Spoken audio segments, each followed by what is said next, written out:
저작권은 경제적 효과를 가집니다. 이 자료는 타이틀맥스라는 사이트에서 가져왔습니다. 전 세계에서 가장 많이 팔린 판매액 기준으로 그 순위를 매긴 표입니다. 1위가 포켓몬스터입니다. 무려 92조나 벌어들였네요. 2위가 헬로키티입니다.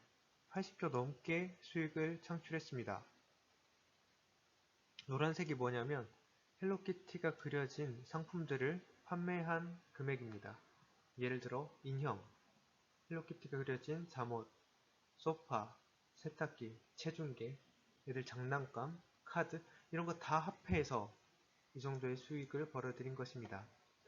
3위가 곰돌이푸, 4위가 미키마우스, 5위가 스타워즈. 그 다음에 이건 뭐냐면 나라라 호빵맨이라고 예전에 한국에서 한창 인기였던 저작물입니다. 현재 일본에서 애들이 굉장히 좋아한다고 해요. 7위가 디즈니 프린세스입니다. 45조 정도 벌었네요. 마리오가 있는데 마리오는 빨간색이 대부분을 차지하네요. 빨간색 보니까 비디오 게임입니다. 슈퍼마리오는 비디오 게임으로 유명하죠. 그 다음에 점프 잡지사입니다. 그러니까 만화 회사예요. 일본에 있는 만화 그려가지고 팔아서 34조 넘게 벌고 있네요. 그 다음에 몇몇 교과서에도 수록되어 있는 해리포터입니다. 해리포터는 가장 먼저 파란색, 즉 책으로 팔렸죠. 그 다음에 영화가 나왔어요. 박스오피스. 그 다음에 해리포터 관련 티셔츠라든지 상품들이 이 정도 팔렸고요. 그래서 대략 한 30조 넘게 벌어들였습니다.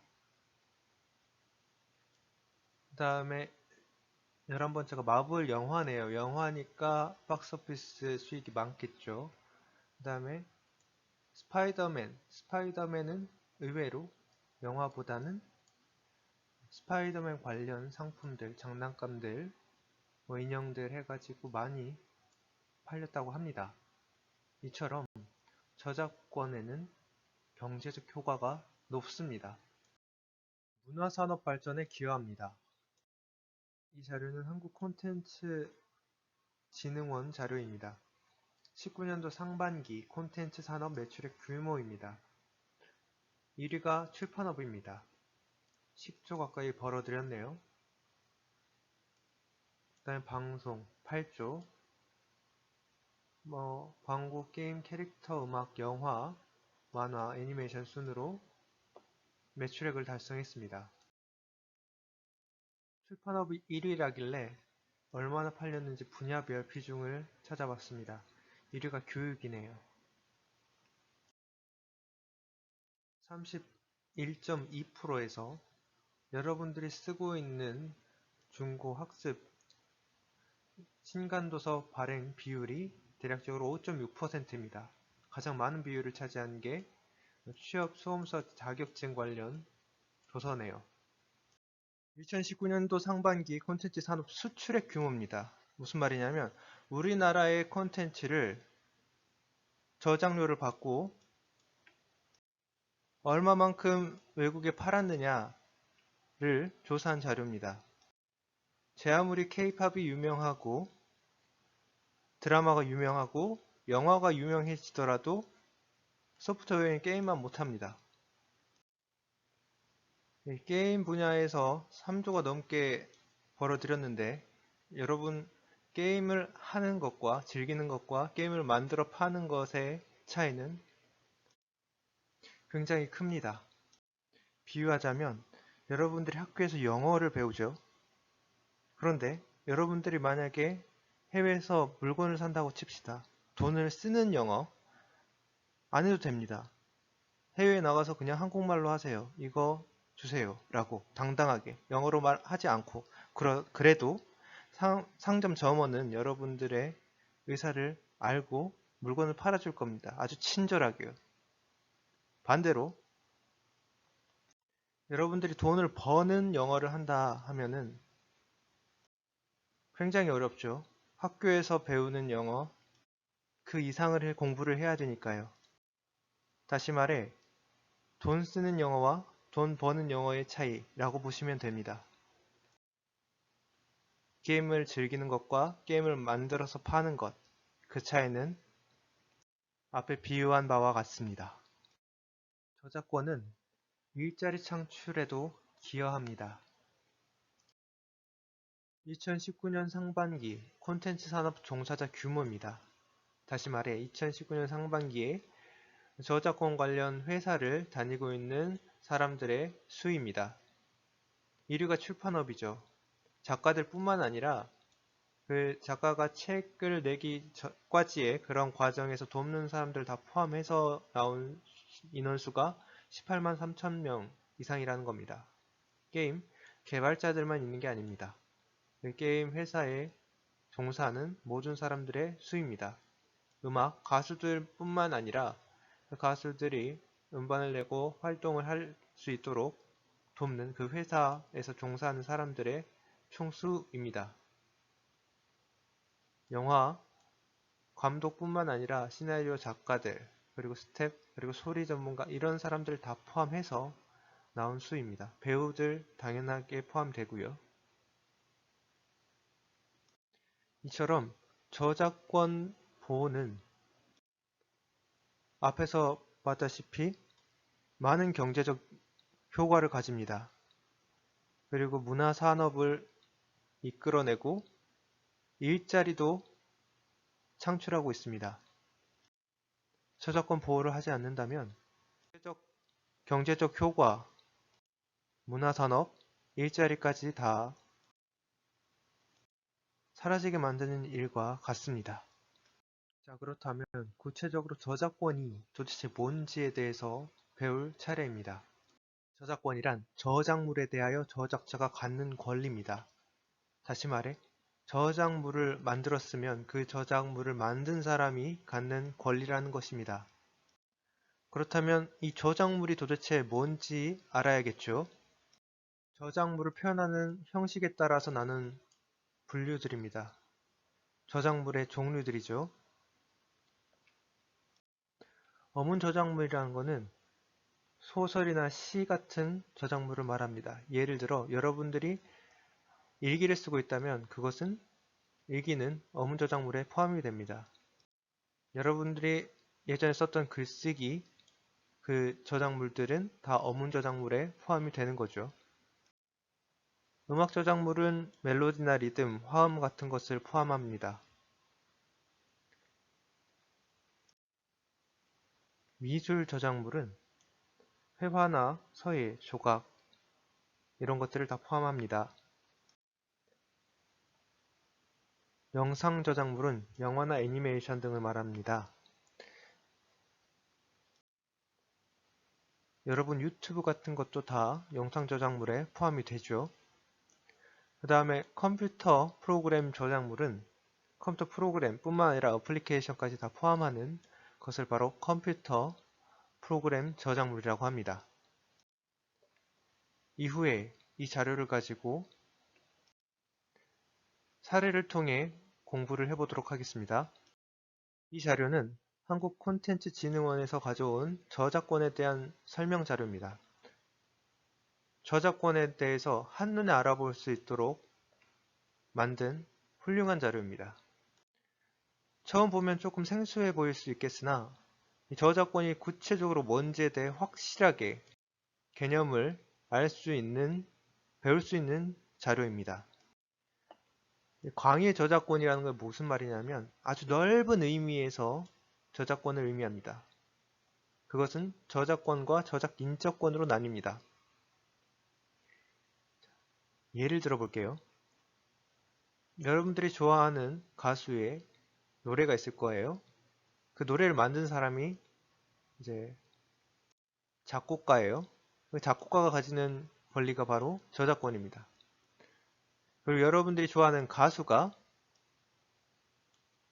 노래를 불렀어요. 그리고 누군가는 반주를 했겠죠. 그 사람들이 작곡가가 만든 저작 자료를 가지고 실현한 사람들이 가지는 권리입니다. 다시 말해 저작 인적권이라는 것은 저작권과 유사한 권한이라는 거죠. 뿐만 아니라 여러분들이 좋아하는 가수들이 만든 것을, 공연한 것을 음반으로 제작한 사람들이 갖는 권리입니다. 뿐만 아니라 여러분들이 가수를 알 수 있게끔 방송을 시켜주는 사람들이 갖는 권리 또한 저작 인적권에 속합니다. 이 저작 인적권이 어떻게 얼마나 중요한지 뒤에서 사례를 통해 배워보도록 하겠습니다. 자, 저작권은 저작 인격권과 저작 재산권으로 나뉩니다. 저작 인격권은 그 어느 누구에게도 양도해 줄 수 없습니다. 줄 수가 없어요. 내가 주고 싶어도 줄 수가 없어요. 하지만 저작 재산권은 어느 정도 줄 수가 있어요. 다른 사람에게 주고 어느 정도 경제적 이익을 취득할 수 있는 거죠. 앞에서 저작권 보호의 경제적 효과에서 나온 그 어마어마한 돈 다 여기서 나온 겁니다. 자, 그럼 구체적으로 저작 인격권이란 뭐냐? 공표권, 성매표시권, 동일성 유지권입니다. 어려운 게 아닙니다. 여러분 예를 들어서 여러분들이 학교에서 글쓰기를 했습니다. 그 글쓰기 한 것을 문해집에 실었나요? 혹시 여러분들이 쓴 작품을 책으로 본 적이 있습니까? 그렇다면 그것은 여러분들의 공표권에 해당됩니다. 여러분들이 쓴 작품을 문해집에 실었다. 그 실고 안 실고의 여부는 그 권한은 여러분들에게 있습니다. 그것이 공표권입니다. 또 다른 예를 들어보면 여러분들이 글쓰기를 했어요. 일기입니다. 여러분들 일기도 저작물에 포함되죠. 어문 저작물에 포함됩니다. 그 일기를 다른 사람에게 보여주기 싫어. 안 보여주고 싶어. 그 권한도 공표권에 포함됩니다. 성명표시권. 내가 쓴 작품 내가 썼다고 이름 써줘. 성명표시권입니다. 동일성 유지권.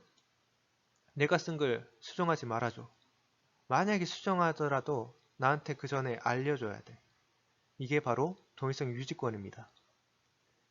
이해되죠? 자, 저작권 중에 저작 재산권에 대해서 말씀드리겠습니다.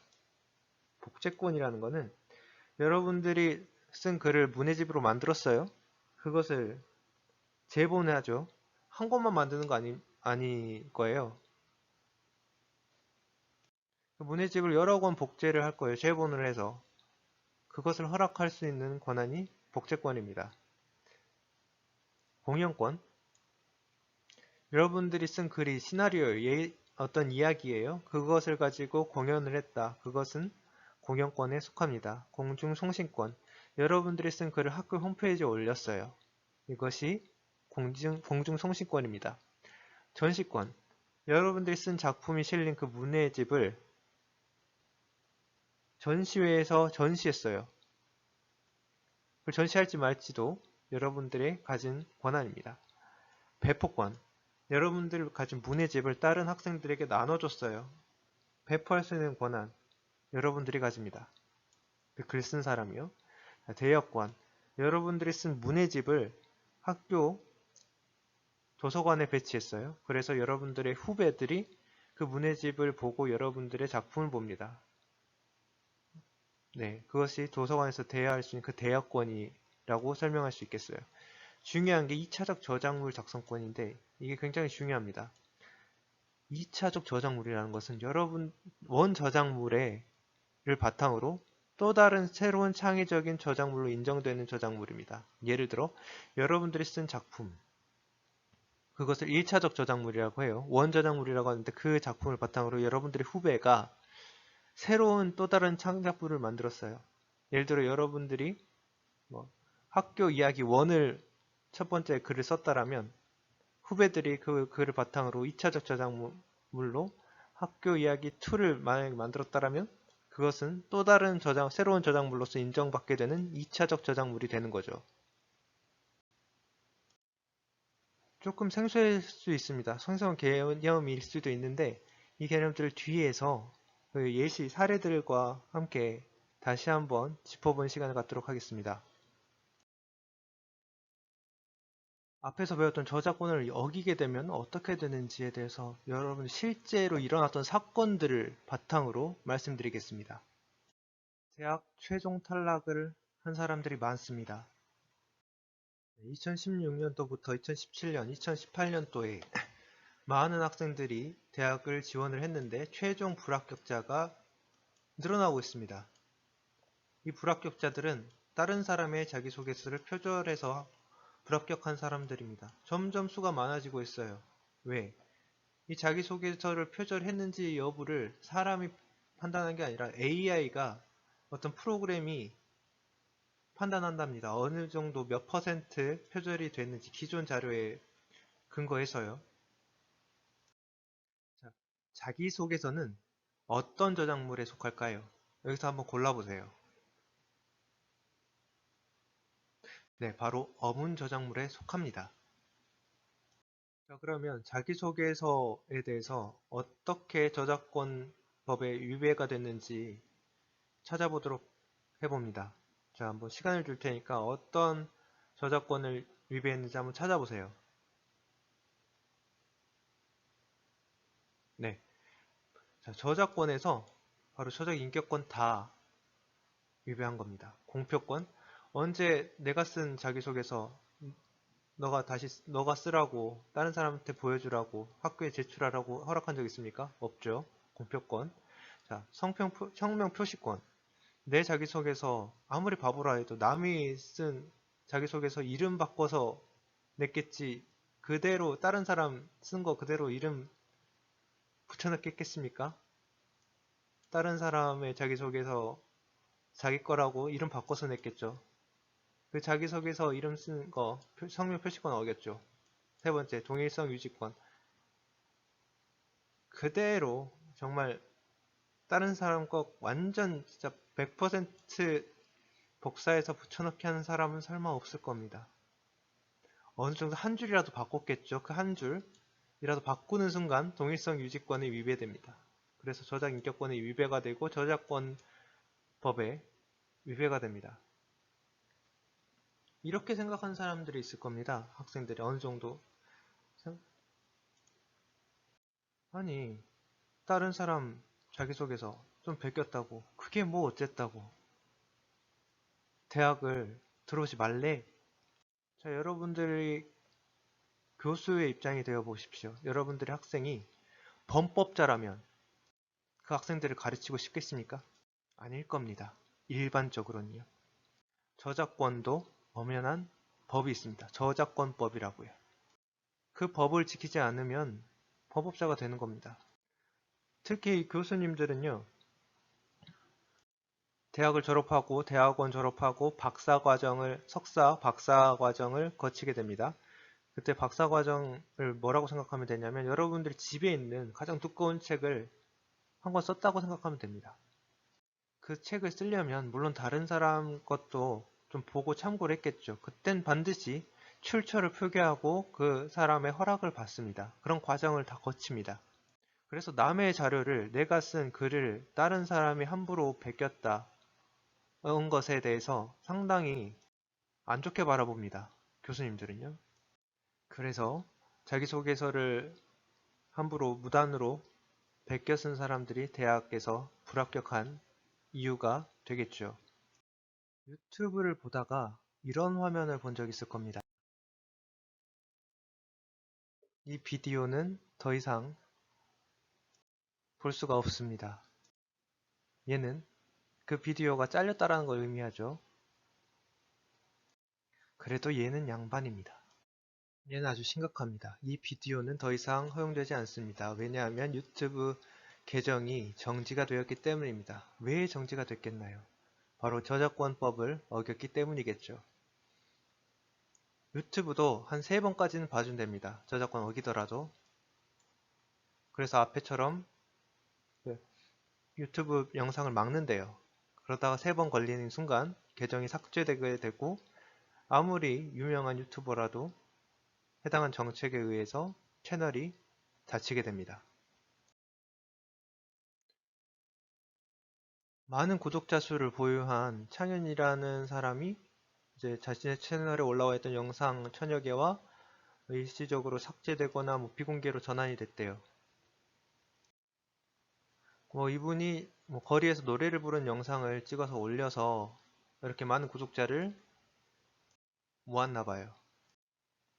딱 이 글만 보면은, 이 신문 기사만 보면은 저작권, 창현이라는 사람이 노래를 불렀는데도 불구하고 그 저작권료를 지불 안 해서 이렇게 잘렸나 보다 라고 생각할 것으로 예측할 수 있습니다.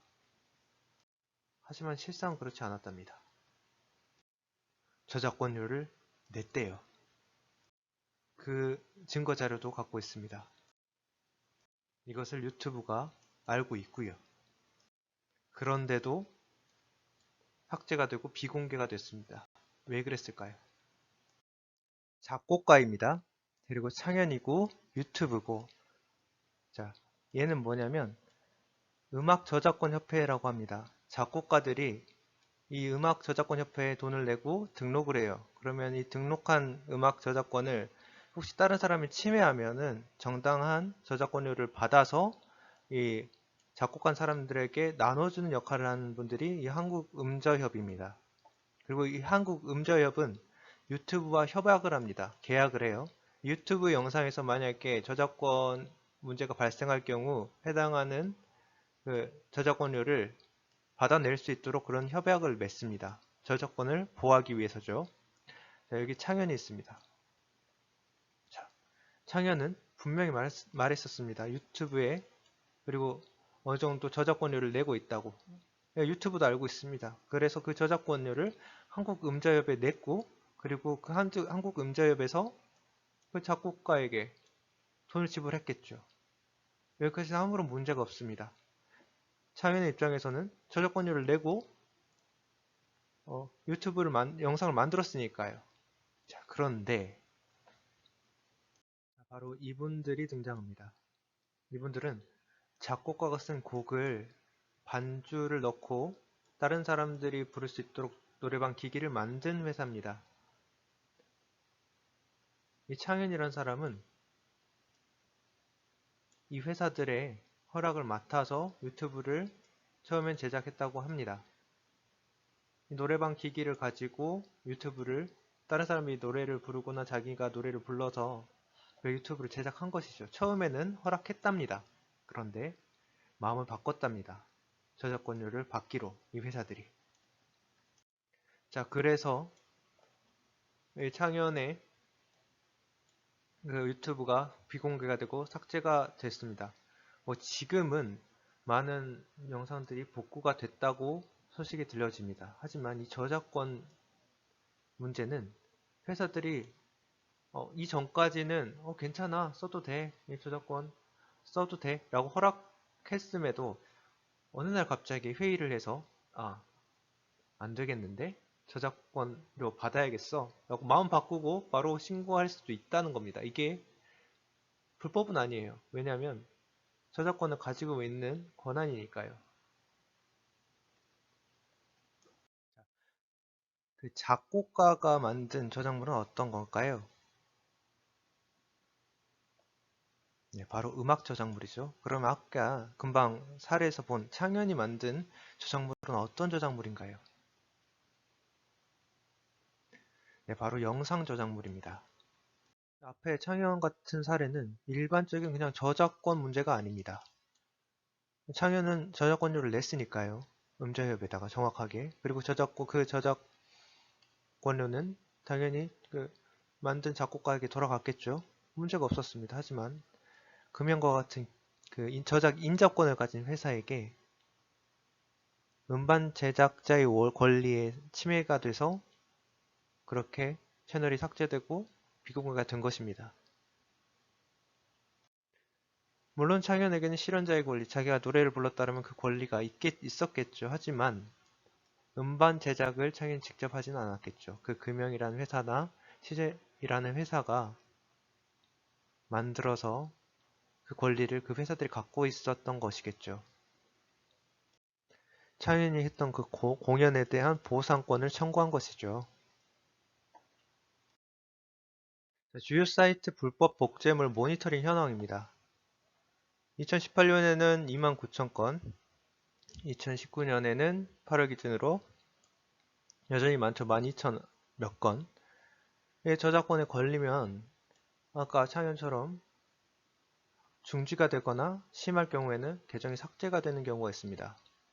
그걸 다 일일이 사람이 하는 경우도 있겠지만 바로 유튜브가 AI를 도입합니다. 저작권 정책이라고 해서 AI가 무려 22억이나 넘는 돈을 음악 저작권료를 받아냈답니다. 그만큼 AI가 발전하고 앞으로도 저작권을 지키지 않는 유튜버들이 단속될 확률이 높다는 거죠. 이런 질문을 한 친구들도 있을 겁니다. 유튜브에 보면은 왜 영화 리뷰한 사람들 있죠? 그 사람들 합법적인 거 아닙니까? 물론 그 사람들이 영화 제작사에 허락을 받아가지고 그렇게 제작을 했다라면 문제는 없습니다. 하지만 허락을 받지 않았다라면 문제가 됩니다. 언젠가는 잘릴 위험을 감수하고 올리는 거겠죠. 그리고 걸릴 확률이 AI 발전하면 할수록 걸릴 확률이 높아진다는 거, 이것은 명백한 사실입니다. 저작권법을 어겨서 저작권 침해 사범이 될 수 있습니다. 이거는 청소년도 다 마찬가지입니다. 수능을 석 달이나 앞둔 이 모양 있었대요. 갑자기 어느 날 경찰에서 오래요. 이 학생은 블로그를 운영했답니다. 그래서 어떤 방문객 요청으로 업로드를 잠깐 허용했대요. 자, 학생의 말을 들어볼게요. 자신이 유료 파일 공유 서버에서 돈을 내고 파일을 받았답니다. 다운로드 받아가지고 블로그에다 올렸는데 일단 비공개로 했대요. 그런데 그 폴더를 잠깐만 열어달라고 어떤 사람이 요청했대요. 일단 처음엔 거절했대요. 근데 그 사람이 계속 그러니까 잠깐 열어드렸대요. 이 학생은 돈 본 적이 없어요. 오히려 자기 돈을 내고 샀어요, 그 파일을. 조금 열어줬을 뿐이에요. 근데 이게 뭐가 문제가 된다고. 자, 이 모양이 기사를 통해서 만든 저작물이 어떤 저작물일까요? 네, 이 기사를 보면 정확하게 알 수가 없어요. 이거 어문 저작물인지 다른 뭐 소설인지 아니면 어떤 음악 파일이었던지 아니면 뭐 영화일 수도 있겠죠. 혹은 또 다른 어떤 프로그램이 올려져서 그 프로그램을 그 블로그에다가 비공개로 해서 올려놨을 수도 있었겠고요. 다양한 변수가 있습니다. 자, 여러분 저작권에 대해서 앞에서 배웠으니까 이 기사를 보고 가장 이 학생이 어겼던 그 핵심어가 뭔지 찾아보십시오. 뭘까요? 바로 업로드입니다. 이게 굉장히 큰 문제를 일으켰습니다. 배운 것 바로 적용해 보겠습니다. 저작권에서 학생이 어겼던 거 여기서 찾아보십시오. 자, 어떤 걸까요? 어떤 저작권을 어긴 걸까요? 이모 학생은.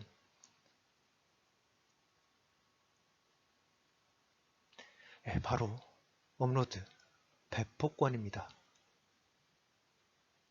그리고 공중성시권도 어겼겠고 복제권도 본의 아니게 어겼을 가능성이 높습니다. 자, 설명해 볼게요. 일단 업로드를 했다. 다른 사람이 다운로드 받을 수 있도록 게시판에 올렸다. 블로그에 올렸다. 배포권에 위배됩니다. 그 영상, 만약 영상이라면 그 영화 제작자에게 배포권을 허락해 줬는지 안 했겠죠. 그런 권한 받은 적 없었겠죠. 허락 안 받았겠죠. 자, 공중성신권. 블로그에 업로드 했다는 것 자체가 네, 자신의 저작물이 아닌 다른 사람의 저작물을 올렸다는 것 자체가 공중성신권에 위배됩니다. 복제권. 다른 사람이 열어주라는 사람이 다운로드를 받았어요. 이 모양이 올린 거를 본의 아니게 이 모양의 PC에도 그 저작물이 있을 거고 다운로드 받은 사람에게도 PC에도 저작물이 있겠죠. 복제가 된 거죠. 이 복제권까지 위배가 돼서 신고당한 겁니다. 자, 왜 다른 사람들이 불법 사이트, 뭐 하드 공유 웹사이트 다운로드 받으면 안 된다, 토렌트 쓰면 안 된다. 그 이유가 여기에 있는 것입니다. 토렌트를 쓰면은 예를 들어 배포권이 위배가 됩니다. 난 다운로드만 받았는데요? 아니에요. 토렌트의 구조는 여러분들이 파일을 다운로드 받은 순간 즉시 완료된 즉시 다른 사람에게 배포가 되도록 되는 구조입니다. 다른 사람이 빠르게 다운로드를 받을 수 있게끔 자동으로 그렇게 되는 구조예요. 설정을 할 수는 있습니다만은 그렇게 안 되게 그래도 일반적인 토렌트 특성상 아무리 내가 배포를 하지 않았다고 법원에서 주장을 한들 먹히지가 않을 겁니다. 이 사건은 실제 일어났던 일입니다. 저작권법 위반 혐의로 조사를 받던 학생이 스스로 자살을 했던 충격적인 사건이 있었습니다. 이 학생은 웹하드 업체에서 웹소설을 다운로드 받았다고 해요. 그 기록이 있으니까 저작권자가 신고를 한 거죠. 이 고등학생 입장에서는 저작권료 몇백만 원 내라는 거를 상당히 부담스러웠을 겁니다. 두려워했을 거고요. 왜냐하면 저작권법에 대해서 잘 몰랐을 거니까요. 사람은 자신이 모르는 거에 대한 두려움을 갖습니다. 현재 코로나19로 사람들이 두려워하고 있죠. 왜냐면 코로나에 대한 것을 잘 모르기 때문입니다. 아직 치료 백신도 안 나왔고요. 그래서 사람들이 그 전염병을 두려워하는 겁니다. 고등학생도 마찬가지였을 겁니다. 저작권에 대해서 모르니까 어떻게 해야 될지 막막한 거죠. 그래서 결국 극단적인 선택을 한 것으로 보입니다. 그 사건이 일어난 이후에 청소년 저작권 침해 고소사건 각하제도가 나왔습니다. 그러니까 저작권 대행사들, 변호사들 같은 사람들이 저작권 저작자와 손잡고 이제 그 고소를 계속 한 거죠. 돈 벌어다 주면 그만큼의 수수료를 받고 계속 고소를 한 거예요. 그런데 그 대상이 청소년이 되다 보니까 한번 걸리면은 청소년이 범법자가 돼가지고 인생을 망치게 되는 경우가 발생한 거죠. 그래서 대법원에서 대검찰청에서 그 청소년 저작권 침해 고소사건 각하제도를 실시하였습니다. 이건 뭐냐면 한 번은 봐주는 거예요. 2009년에서 22,533건에 이르던 저작권 관련 고소건 수가 줄어서 532건이 됐답니다. 한마디로 웬만한 청소년이 한번 걸렸으면은 좀 선처를 베푸는 것이죠. 한 번은 선처를 해줍니다. 청소년이 저작권 침해 고소사건에 연루돼 있어서 이렇게 경찰서에서 조사를 받더라도 이 고소사건 각하제도를 통해서 한 번은 빠져나올 수 있습니다. 물론 두 번은 어려울 수 있습니다. 왜냐하면 그게 기록에 남거든요. 이거는 한국 저작권협회 자료입니다. 이런 일이 발생해서는 안 되겠지만 혹시나 저작권 관련해서 경찰에서 고소가 들어왔다고 하면 바로 그 즉시 바로 경찰서에 가는 게 아니라 오라고 해서 바로 가는 게 아니라 한국 저작권협회에 연락을 하세요. 뭐 자동 상담도 있어요. 24시간 언제든지 자동 상담 뭐 핵심 단어 써가지고 궁금증을 해결할 수 있대요. 그리고 법률 게시판에 상담 글을 올리세요. 이런 사건이 있었는데 어떻게 해결해야 될지 도움을 구합니다. 뭐 이런 식으로. 답답하면 당연히 전화 상담도 해야겠죠. 이렇게 전화를 하면은 변호사들이나 법률 자문가들이 전문적인 도움을 받을 수 있으니까 경찰서에 가기 전에 조사를 받기 전에 미리 이 한국 저작권협회에 전화를 해서 자신의 어려움을 해결하시기 바랍니다.